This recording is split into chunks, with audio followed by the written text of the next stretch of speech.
izule obvious nami usuqhaqela Movies yayona umbrella i-podcast enothando labantu thanda nokwazi ngohambo labantu hamba ngefaith futhi ayihambi ngesite kodwa mekumnyama iyayifaka Sesiphakathi halakasha Movies Media Creative Unplugged Podcast umhliko Risto wonke umuntu uyangazi mongangazi usuyangazi njengamanje and niyazi ukuthi angihambi ngedwa ngihamba no iChild Africa iChild Africa Movies Media Creative Unplugged the sister of the show brother of the show hamba kanjani right mfethu right hayi ngabe suzwile yeah ngabe yonke suzwile into right mfethu fethu hamba kanjani ke ngakwena no siyaphusha I'm glad si space esisha njengoba sashilo sise morning side njengoba sashilo ukuthi ungashutha ngisho imoto la indlela esikhulu ngakhona so yonke into ihamba kahle ama clients ayafika besibhizi nama graduation now uma ukuthi ufuna ukuba ne party noma mhlawumbe umama wasekhaya uyithwele isona space ekufuna kube kusona la sikushaya ithombe even if nje mfethu ufikhalela nje uyithombe nomuntu wakho or wena nje by yourself you celebrate sondela ngalaba mfethu the picture quality is amazing videos siyafika nakini ke futhi mafuna sifike for ama event ahlukahlukene members imshado hey plus ke i-creative spotlight isithathe sibeke ngaphandle sihambe zonke indawo lezi kade simsile manje siwenzile manje se Europe Factory versus Hoodie yonke indawo njengoba ngisho ukuthi nje ithi moviesmedia1@gmail.com usitshela ukuthi i-event izishaphi noma unento mhlawumbe engakhulisa amaciko yabo leyo nto engakhulisa ama creatives ufuna sifike so bona ischedule sethu masikwazile asithembisi bakwethu abantu bangaze bathi hey uhasho kwi podcast hey ubhizi na sister of the show hey mina mfethu siphusha nje mfethu yabo impilo dog but I'm supposed to behlangana lapha siphusha impilo dog hey, but like funny, I just got my first brand collaboration campaign. Nice. Boom. I am getting my brand. Yes, actually, there's a second one as well. Nice. It's called Dripped by Dr. J. And then it was Farmer Drip La so Hamba so check us as a creative spotlight, which is teeny because they service mostly about creative or high functioning individuals. As much as we in these spaces, we need to be rejuvenated all the time. Yes. But the native child, you guys, and content very soon. So please support when you come across it. Yeah, it means so much. Iyasondela ne-event yenu lapha eBeth Center. It's Sunday. Igqom youth event. Iyasondela kanye ne-activation ye-Wave of the City iyasondela. Yeah. Wena uyasirobho iChild ngikubona ngisho lapha no DJ Bish mfethu kwenzakala ngala ama mix awukhathali mfethu bakhuluma ngomuntu asebenzayo welile uluwelile my brother mix at 6 it's a mix for DJ but it's a very dope mix by Evolution Entertainment Group and I'm one of the residences of the mix of the live mix but we do feature DJ all around Durban. So me and DJ Black are the residences, but obviously, as you can see, or if you can on our page, you guys are gonna see. We just reached 500 subscribers as well. So I think very soon. What? And everybody's welcome. Yona into esigqugquzelayo kuma creatives ukuthi let's do more. Mangabuza iChild nje bafethu ngicela layeleni.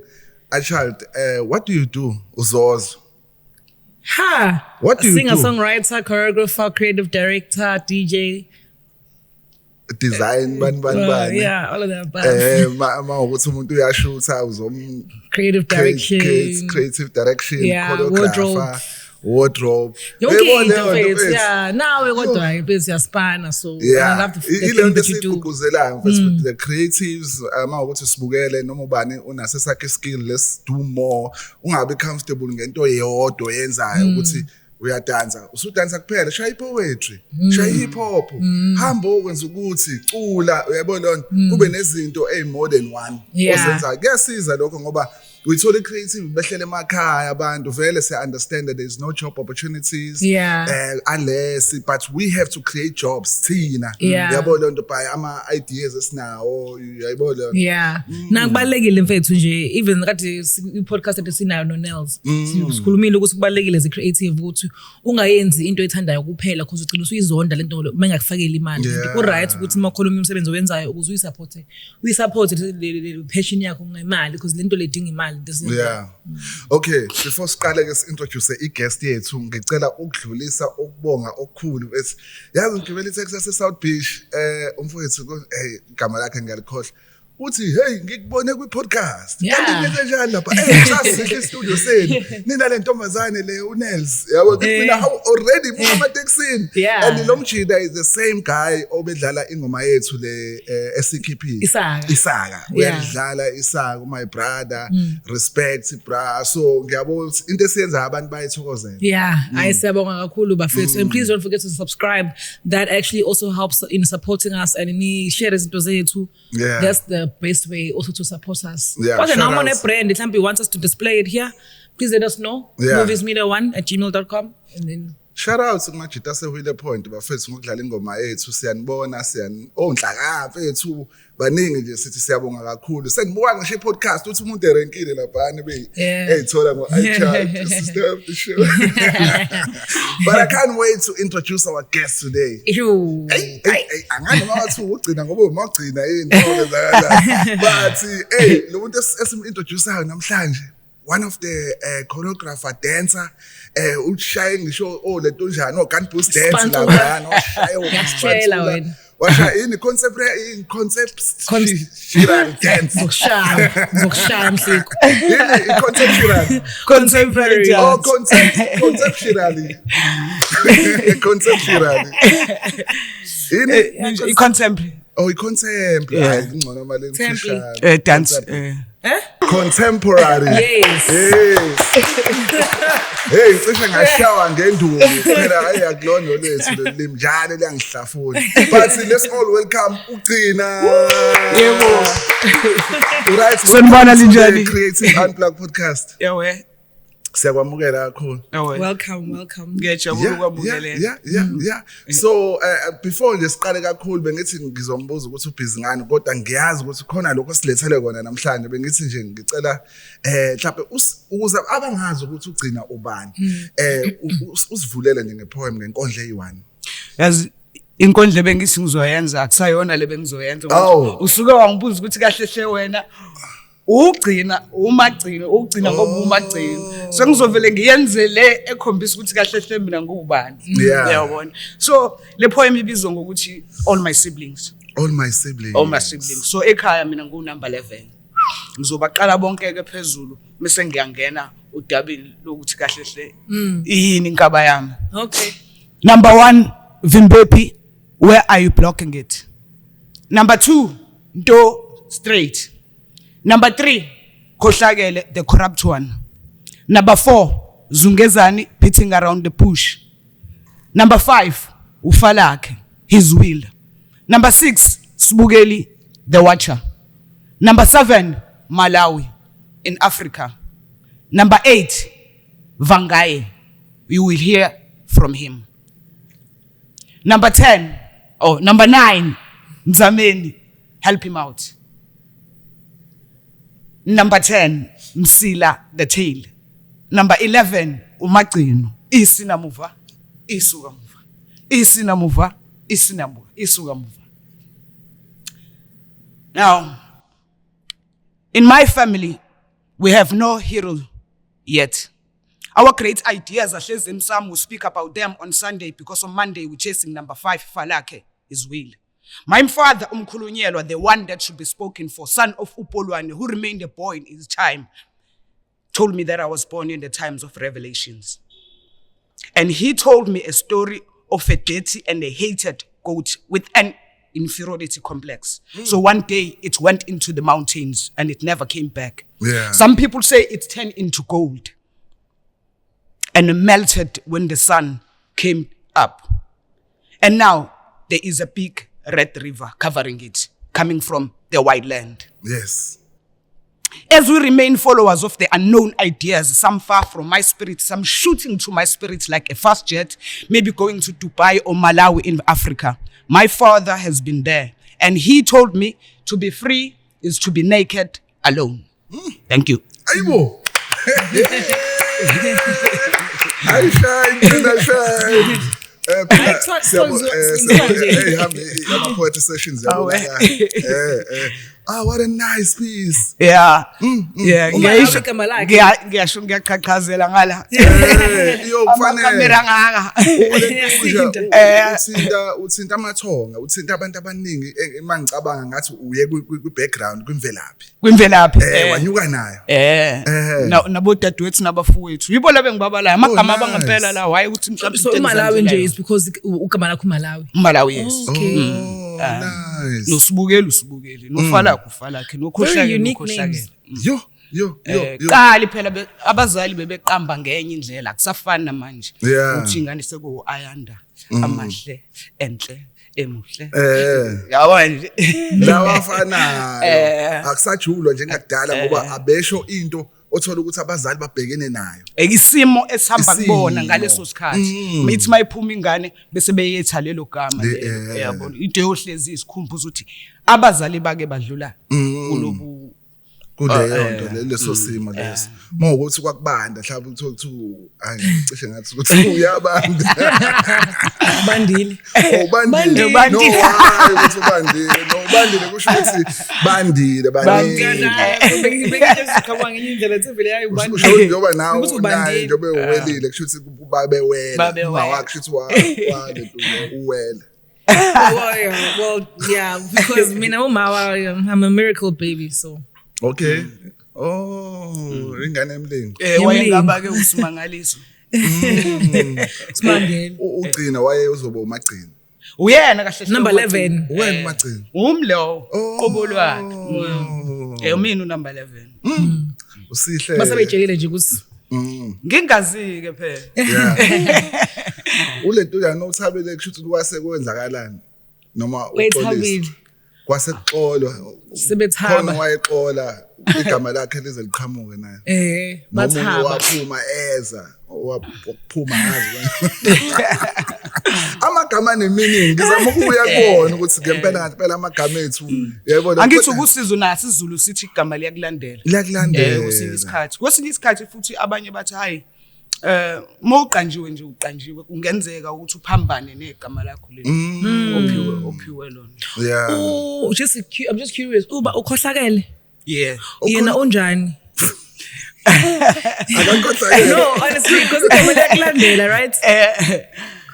Yabona ngibe nenhlanhla ngiphiwe osisi bami abawu5. Yabona bonke bafana nomama kumina. Yabona bangikhulise kahle kuyimanje basabazali kumina. Yeah. Akekho ukhohlakele ngeke ngithi ke limlandela. Mhlambe sekuyisimo sabazali yabona mhlambe njengoba kade sikhuluma ngokuthi abazali bakwethela bona hayi bakwethele wena. Yeah. Ithini imvelaphi yakho ukhulelephi nendawo? Emthwalume. Homeline. I'm a village girl. Homeline. Homeline. I'm a village girl, yeah. Emthwalume. Ngephi nomthwalume? Enyangweni. Enyangweni. Ngafunda khona, ngafunda esibanini. Ngafunda eMandla Endoda, ngafunda eBongcele. Ngabe senginyuka ke sengiza qedela standard 9 no matric la eBonela. Yeah. So sengihlala eMayville ke. Yeah. Kodwa khona ngalo busuqalela ukuba creative unothando le dance and poetry. Yabona esikole yabona khona uthisha ngifunda standard 6 uthisha uNdlovu eBongcele. Yabona lo thisha uyena washeshe wasibamba isandla.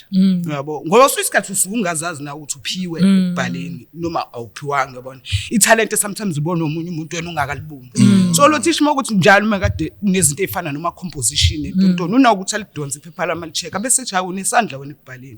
Ngaqala lapho ngayijwayeza ukubhala ama poems nokufunda ke yabona mawubhala futhi ngathi ungafunda incwadi ngaleso sikhathi incwadi zesiZulu kakhulu yabona imicibisholo uyazikhumbula lezo incwadi lalela istory ko Radio Zulu yabona lezo istory nawo ziyabuvusa creativity kuwena ukuzwa nabanye ukuthi baxoxa kanjani. Yayizwe imvelaphi enohlonze. And yabona you also in theater ne? Yashine at theatre. Yes. Kahle hle umsebenzi lo siyowenza ukuthi siyowenzela lapha eBed Center i-restaurant. Yeah, bistro. Bistro, yes, wakubizela kamnandi. So Yes, but it's not the second home yethu lapha manje thina. so second home yakho le isingisi ngathi ushile kakhulu. Yeah. So unayi movement une theater une element ngizosho kanjalo ye theater ne storytelling and yeah. So ngifuna ukuthola lapha kuyingqinamba mhlawumbe mawukhula azikho zibe khona from ekhaya because ukubona iart kunabantu bathi hey wathanda lento leno uzofunda kanjani uzofika kanjani uzoyenza kanjani imali azikho ingqinamba ezibe njengalezo mhlawumbe noma ifamily be very supportive ekhaya ufunda ube wenza art futhi ingqinamba zisakhona kumanje azipheli uyayibona lonto le ngoba uma uyi-artist kade nixoxa nodadewethu la ngayindaba ukuthi ungenzi into eyodwa uyayibona lonto so kuyasiza sometimes ukuthi ubalansise uyabona ekhaya vele abantu abazali abaningi bayokutshela ukuthi uthi hayi uyofunda i-art bathi leyo nto ayinamali uma kancane abantu bayofundela ukwakha amabhanoyi wena uyofundela ukudansa so ikhona ukuthi ukhona ukuthi umzali asho kanjalo inamba zaka art ziyohlezi khona kodwa kuyanawo umuntu ukuthi uzilwa kanjani kodwa ekhaya kahle hle uyazi abangibizi nokuthi umagcino bangibiza uMAG. MAG. Yeah, MAG. MAG akithi umagcino basolethatha lo ngisesemncane ngibaculela ihip hop. Ezamsiko. Benzela ihip hop yabona kwazi kwagcina kuyigama engibizwa ngale ekhaya. So baya ngisupporta ngizosho kanjani. Yeah. Futhi usazoshaya neverse elodwa ngasekugcineni sobaraphela abantu. One verse. Kumnandi ukuzwa ukuthi ifamily iba nesupport because iyona into esuke ibuye ibe i-challenge ukuthi ezamaciko ngoba uthola ukudiscourageka but ngiyabona lapha ukuthi ugcina ususebenzisana ngisho ne-UKZN noma ufundile khona noma khona umsebenzi obuwenza. Kahle hle uyazi indaba ye-UKZN yenzeka ngendlela esimangaliso imfihlakalo nje ngihlangene nodadewethu waseGerman. Nice. Ngiwe ku birthday party yabona amesethi udadewethu ufuna umuntu ozomtranslateela ezinye izinto kusukela esilungwini siya esizulwini. Yabona ke lapho ke isiZulu ngiyasixebula yabona ngathi sithina ke lapho emese kuqala kanjalo kumsebenzi bese ukuthi uqala kanjalo ukusebenzisana bese sigcina sesenza ama research afana nelobolo language of respect gay language isinqumo etc yabona omunye angidlulisele komunye senza sihamba sofuna inkamba konkandla labo mama abakhe inkamba pottery izinto ezikanjalo so ngilandela ke abo professor abathizeni base UKZN ukuthi ngibasiza ngokutranscribe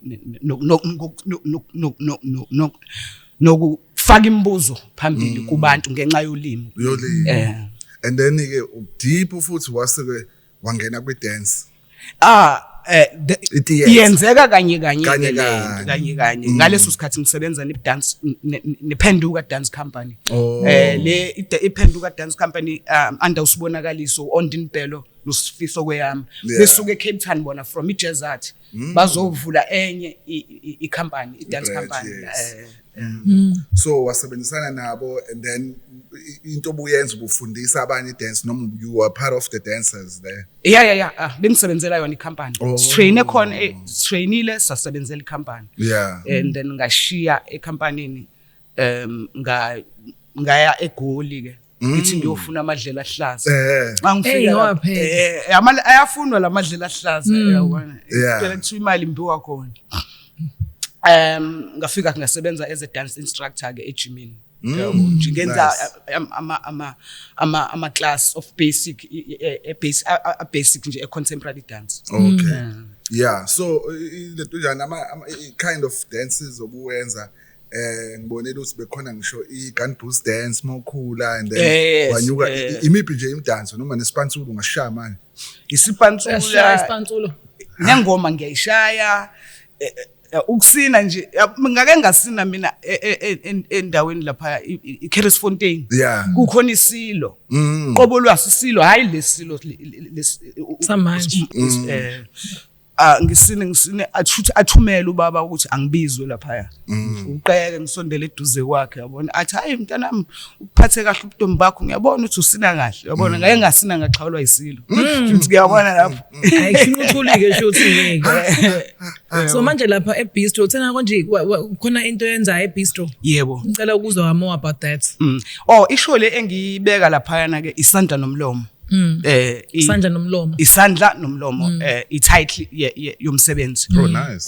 Isandla siyokhuluma ngesandla nje sikhulume ngesandla ukuthi mawusicabanga wona isandla siyini kuthina mawucabanga nokuthi umlomo ziningi kakhulu izinto ezenzeka ezweni lethu manje thola ukuthi omunye uyisho ngomlomo umunye wayiphendula ngesandla yabo so kuyenzeka kuma relationship kuyenzeka thina sisizwe ngokuhlukana kwama tribes usho kanjalo mina ngumSuthu mina ngumZulu mina yabona nabantu bangale ngaphandle kunobihiqi esinabo so isandla nomlomo siyobuza imibuzo kanjalo ukuthi ngempela ingasolveka kanjani into igcina ingafikanga empini ukuthi siqoqe izandla zethu nomlomo sigade nemilomo yethu ukuthi sikhuluma kanjani sibeka kanjani Uzobona oba khona lapha yani. Lapha ngihamba nezinsizwa ezintathu lezi insizwa ngihamba noBerry eclassini yes on bass guitar mise ngihamba noNkuleke uDlamini Nkuleke yebo mise ngihamba noJaman Mandla on percussion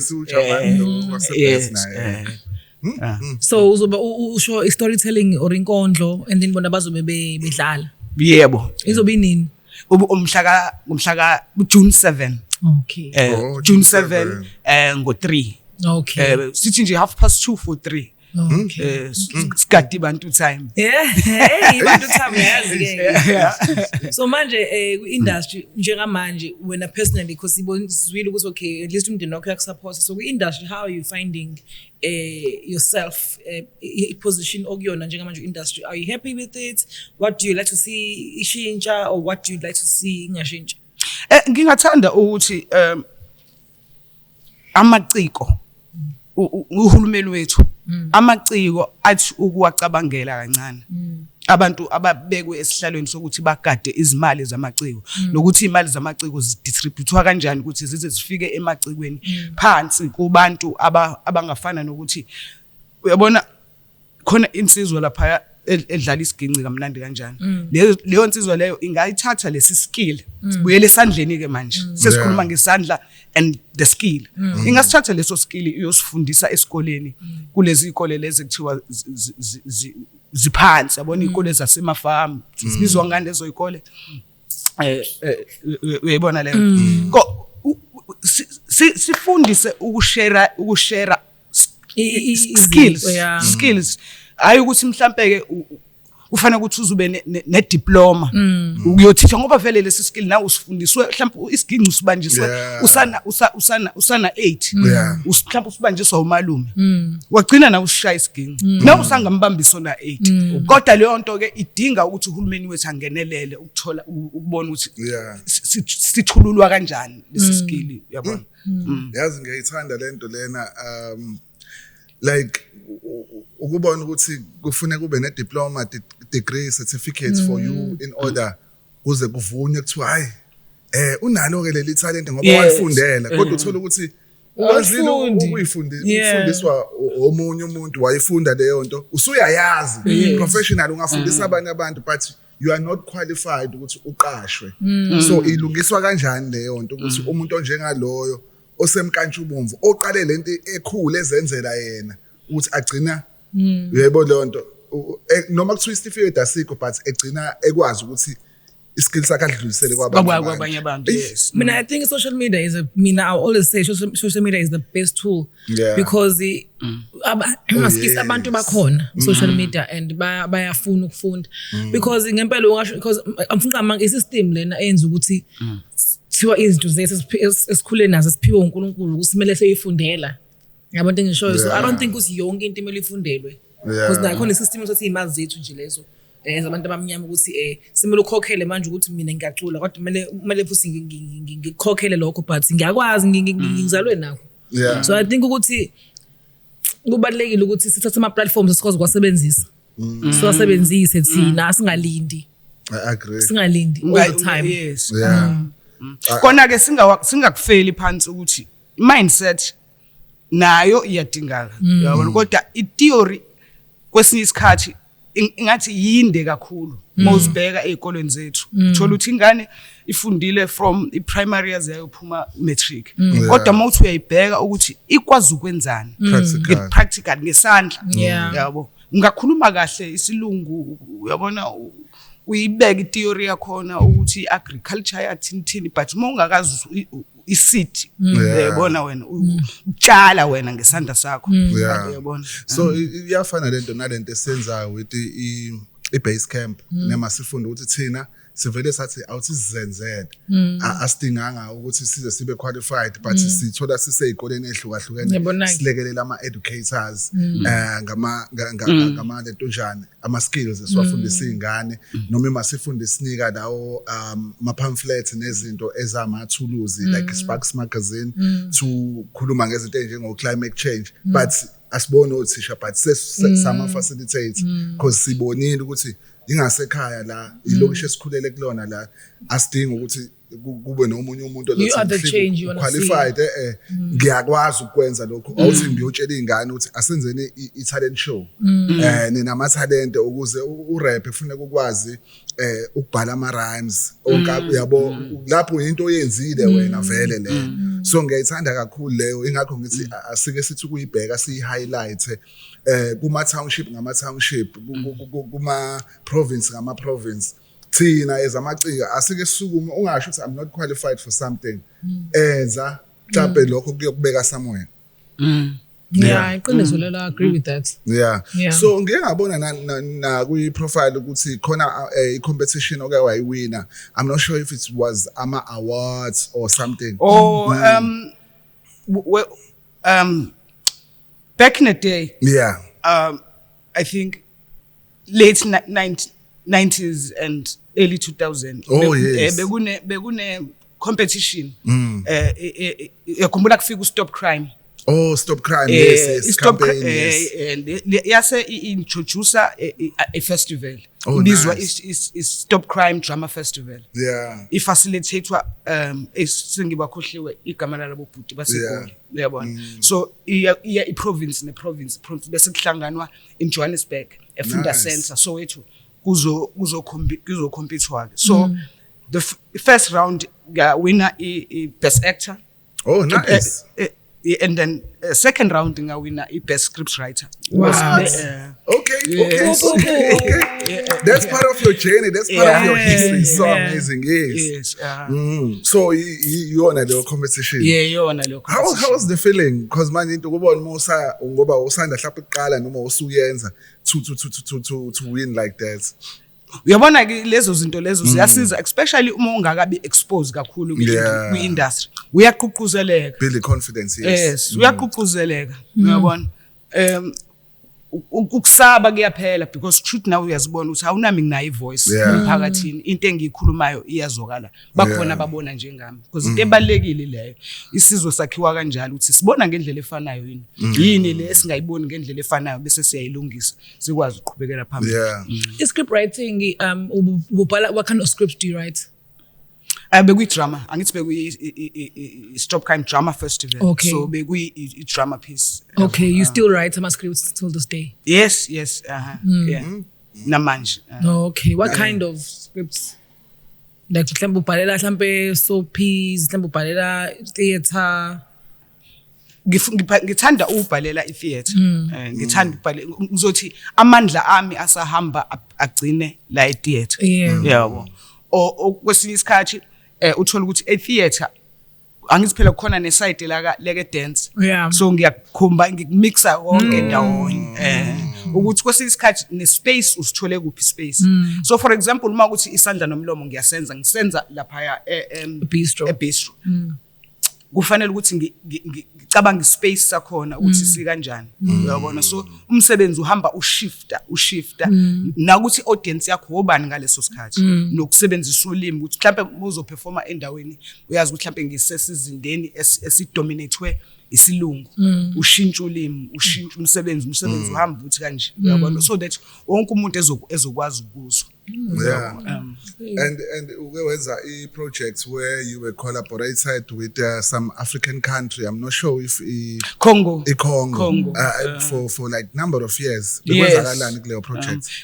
Basically besixoxa ngamazwe ethu sifundisana nje ngamazwe ethu bese stage umsebenzi so ngakubonisana ngamazwe ethu the guys from Congo ne South Africa ukuthi nilela izwe iziphi izinqinambe ezinalo who are your leaders yabona ngiye Congo nje clueless ngeCongo uyabona ngiqale ngezwe lapho ukuthi yazi sinamaqhawe kanje ukuzwa ngolumumba ukuthi who was that guy uyabona lonto uyabo ngoba le history le African history asitholi kalula uyabona especially uma ungasiyena umuntu othanda ukufunda incwadi ukuzifunda incwadi ezikhuluma ngayo Africa so besikhuluma ngalonto and then sijoyineke umsebenzi bese siya stage. Oh nice. Yikephi nendawo neCongo?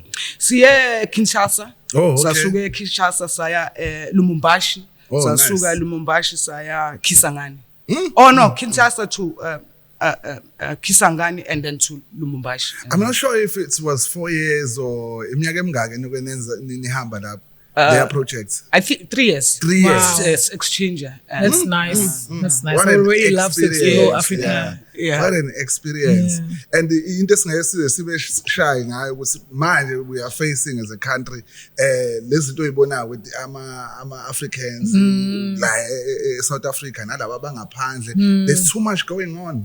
Yebo there's a lot going on. Singene deep Kade ngibona nje on social media. But there's a lot going on. Mhlawumbe it's a topic for another day because yasithinta thina as ama creatives. Mina afunga like as much as like kuningi sikubona also social media about illegal undocumented immigrants, which is a very serious topic that we need to discuss and address because as South Africans we also have problems but not to say we don't house you as our brothers and sisters because obviously if you come here documented no problem. Manje buyisabiseke lento thina mina personally usengifuna explore Africa. So wena phayana ngithweni South Africa. So I feel like we need to stop spreading propaganda guys online ukuthi abantu bayashawa la benziwani like come on. Let's just be very wary of that. Izinto lezi sama creative ezisithintayo and siyi creative unplugged podcast kumele hlale sihlokoloze ngiyayithanda lento ukuthi siyayibona ukuthi iyenzeka but to go back lapha kulento aduyisho yase bistro your event isandla nomlomo ukhona something oyimentionile a profound with abaphathi bemali when it comes to artists ukuthi nizama ukugqugquzela ukuthi nalabantu akuyibona abahandlisha imali yeart ababone ukuthi bangayidistribute kanjani ngendlela right guys it's crazy with all the ama companies ama organization or association are affiliated nalezo zinto ukuthi like ngathi justice ayenze ngendlela right. This is where I'm private companies at this point. All the private companies you wanna as a support at this point. And I feel like our government is really like messing with our budget. And then 9.5 billion that was written off. At the moment online written off. 9.5 billion. Written off ngabe. It's in like written off. So let's just write this off. Let's not investigate it. Let's not. So it's like, hey guys, some artists and ngabona kahle ngeCovid ukuthi it's now we don't matter here. They took the budget some artists bayifaka kwezinye indawo. Not to say it was a crisis, it was a pandemic, but ama artists ebabehlele endlini abantu babezokwenzani. People would have gone crazy without art, without music, without stories to listen to, without things to watch. We were the foundation of sanity during that time, but it's not totally anything that comes towards us. So I think the government needs to do better for us. ngicabanga la i-creative inomkhuba ukuthi vele izale some new things. Cause manje ukubona ukuthi njoba siswele kanje sama artist mhlawumbe masingavula umgudu ukuthi kuyona i-creative mawukuthi unoline onawo we funding or izinto ezingasiza ama creatives ukuyiposta nje kuma pages ethu on Facebook even ku Instagram or ku YouTube umuntu asho ukuthi okay mina nayi into engibone ngathi ngalekelela ama artists cause noma ngalekelela amacinga ngalekelela ama creatives cause sikwi space where sihlale sifuna ukuthi sazi ukuthi kwenzakalani kephi yini engasisiza yabo lonto to do your event kufuna ngabe bonke labantu abakwe line up bazokhokhelwa bakhokheleke futhi and everything so monga explain with isandla nomlomo i-idea ne-concept izobe linka kanjani with ukudlulisa le message esikhuluma ngayo isandla nomlomo uyabona nje uba ngilalela udadewethu echaza ngeart uyabona ukuthi iyini iart kuthini iart kuthini thina singabalamuli so isandla nomlomo sihlukene nama poems angafani siyayithinta indaba yamaciko siyayithinta indaba yabafuthu laba bangaphezulu uyabona siyayithinta indaba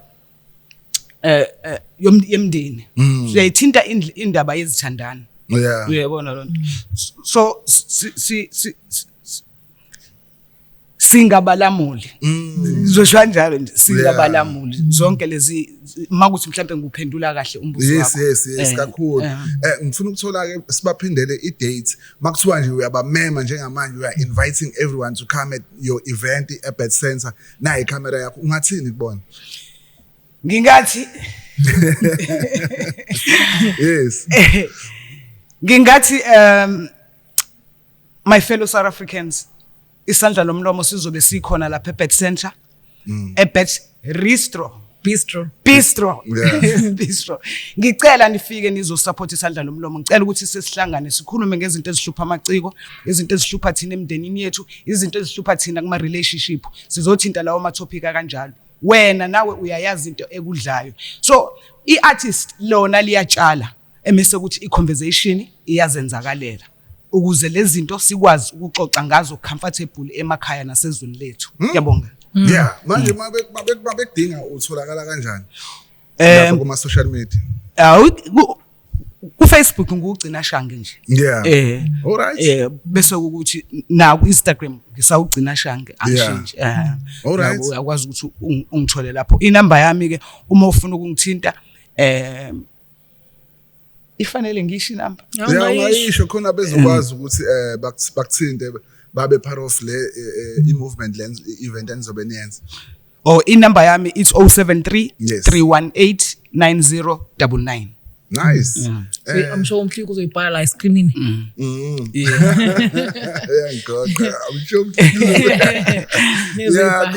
concept rare Minu Child Africa across all social media platforms with a K and a double I please lately nje bese abantu ama posters but it's fine okay ngikubangicuphile wena sihle wakandima aka Mhliko wonke umuntu uyangazi if ungangazi usuyangazi njengamanje right now ngibone yena lapha ku Facebook ukuthi sorry it's YouTube but sister of the show sister of the show it's sister of the show khona mina engiyibonile ibhala ukuthi what a great interview so nice. Okay. And then also Creative Unplugged podcast on Instagram, TikTok, Facebook, YouTube. Please like, share, subscribe, underline subscribe and put it in bold. Sesiphuma sesivalelisa awekho amagama okugcina ongawasho bangakhuzwa kabi kwathiwa yabona amagama okugcina amagama nje mhlawumbe okugqugquzela ama creatives akubukele njengamanje amagama okugcina nje ngizowasho njengenkondlo ingqondo inhlelo yondawo eyamkhuza umuntu amehlo inhlelo yondawo iyazibonela ngoC amadlebe inhlelo yondawo iyazi kuba khona ukuthula uma umsindo ungekho umlomo inhlelo yondawo siyazi maciko umlomo ishoba lokuziphungela Bye.